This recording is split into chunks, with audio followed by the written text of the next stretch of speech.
Autant dire qu'on a quelques années avant d'être tous connectés.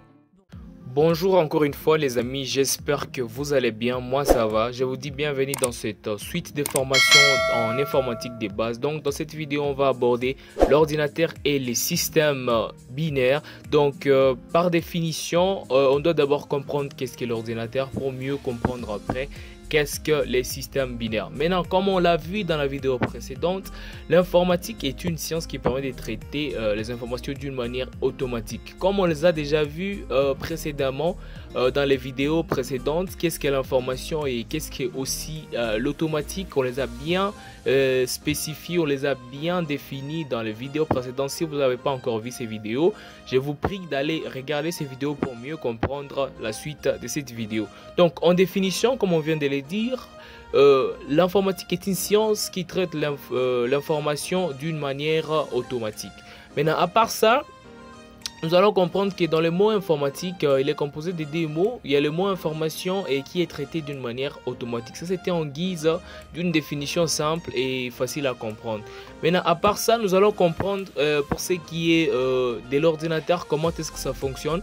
Donc, généralement, un ordinateur est composé d'une partie matérielle, comme on l'a vu dans la vidéo précédente, qui est composé par l'écran, le moniteur ou encore bien la souris, le clavier et l'unité centrale. Mais aussi à part ça, dans son principe de fonctionnement, il y a ce qu'on appelle les périphériques d'entrée, mais aussi les périphériques de sortie. Lorsqu'on a vu dans la vidéo précédente qui parlait du traitement, on a vu que les traitements se faisaient au niveau de l'ordinateur, qui prenait en entrée certains types d'informations et qui faisait ressortir ces informations comme résultat après avoir été traitées directement dans celui-ci.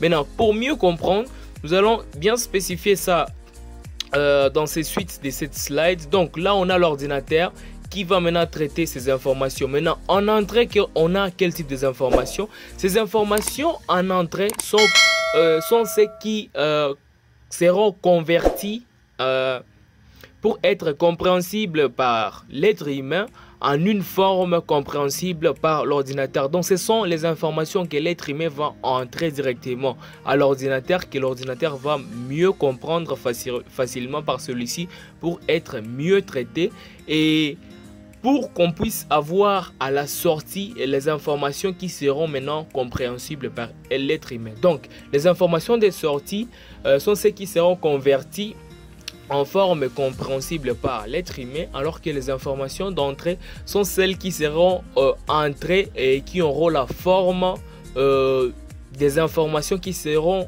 comprises facilement par l'ordinateur. Donc à part ça, nous allons comprendre aussi de quoi est composé l'ordinateur. Donc en guise d'exemple, pour ce qui est des périphériques d'entrée et des périphériques de sortie, on a d'abord le clavier, la souris et les micros en guise d'exemple pour le périphérique d'entrée. Mais pour ce qui est aussi des périphériques de sortie, on a le moniteur, on a le robot, on a le baffle et on a aussi plein d'autres choses fous. Si vous vous lancez dans des recherches, vous aurez vraiment plein de périphériques. Ça, c'était en guise d'exemple et pour vous montrer comment est-ce que ça fonctionne. Donc je vous donne un exemple. Par exemple, quelqu'un tapait sur son clavier et tout en écrivant sur Word par exemple un document quelconque. Donc vous allez entrer au clavier certains types de caractères et qui seront affichés directement sur le moniteur de votre PC ou bien de votre machine, ça dépend. Alors les informations d'entrée, convertir les informations compréhensibles par l'ordinateur. Les informations de sortie, convertir les informations compréhensibles directement par l'être humain. Maintenant, à part ça, comme on les a déjà cités ici, un peu après, le clavier, la souris, le micro, la caméra, les scanners, aussi le moniteur, mais aussi le baffle. Maintenant, on va parler de quelques périphériques qui sont... Maintenant, voilà une liaison, comment est-ce qu'ils sont liés directement depuis l'ordinateur. Donc, depuis les unités d'entrée, ils sont connectés directement à l'ordinateur qui va maintenant faire le traitement et pour qu'ensuite, on puisse ressortir les informations, les résultats après traitement. Maintenant, à part ça, nous devons comprendre qu'un ordinateur est un ensemble de composants Un composant électronique est un élément de base du circuit électronique destiné à être assemblé avec d'autres afin de réaliser une ou plusieurs fonctions électroniques. Donc vous allez comprendre que lorsque l'ordinateur, on dit que c'est un ensemble de composants électroniques, alors qu'un composant électronique aussi c'est un ensemble de transistors. C'est ce qu'on va comprendre dans la suite. On n'est pas en train de parler de l'électronique, permettez de juste introduire un tout petit peu. Donc un composant électronique, c'est aussi un ensemble de transistors. Maintenant, un transistor, c'est quoi? Le principe de fonctionnement des transistors, c'est soit à la position fermée ou soit à la position ouverte. Maintenant, tout cela signifie quoi?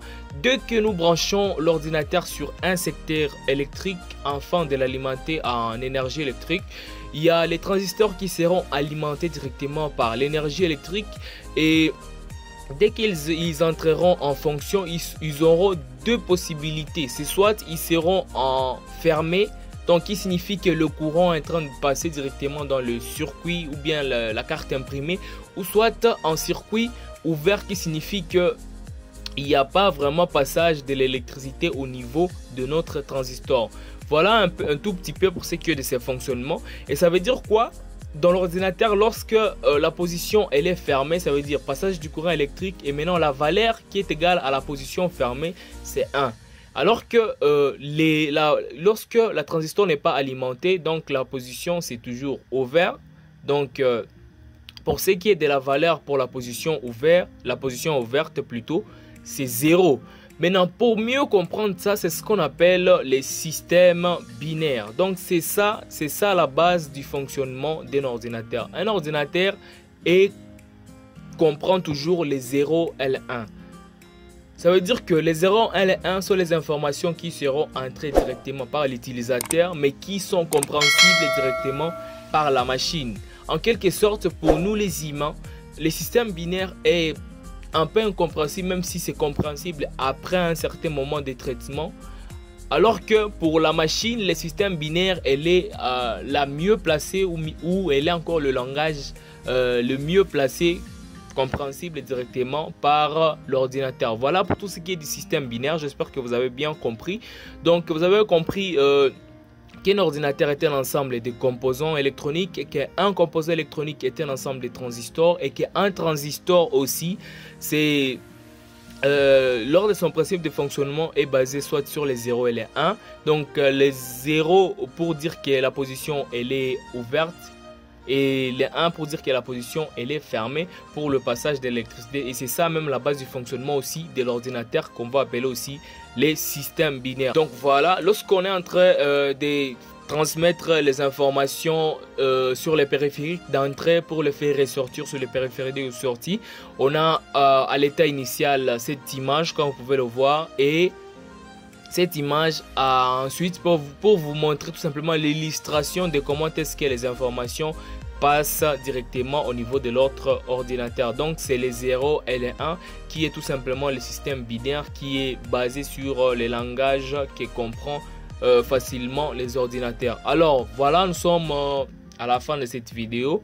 Merci de l'avoir suivi jusqu'ici. Si vous êtes nouveau, n'hésitez pas à vous abonner, surtout activer la cloche de notification pour ne rater aucune de nos nouvelles vidéos. Surtout pour les anciens, vous êtes très appréciés, je vous aime beaucoup. Et on se donne rendez-vous dans une prochaine vidéo pour la suite de la formation. Donc n'hésitez pas à nous suivre sur nos différentes plateformes, YouTube, Facebook, TikTok, notre canal Telegram est déjà mis en place. N'hésitez pas aussi à nous laisser un mail pour notre adresse mail hoptechsolution1@gmail.com.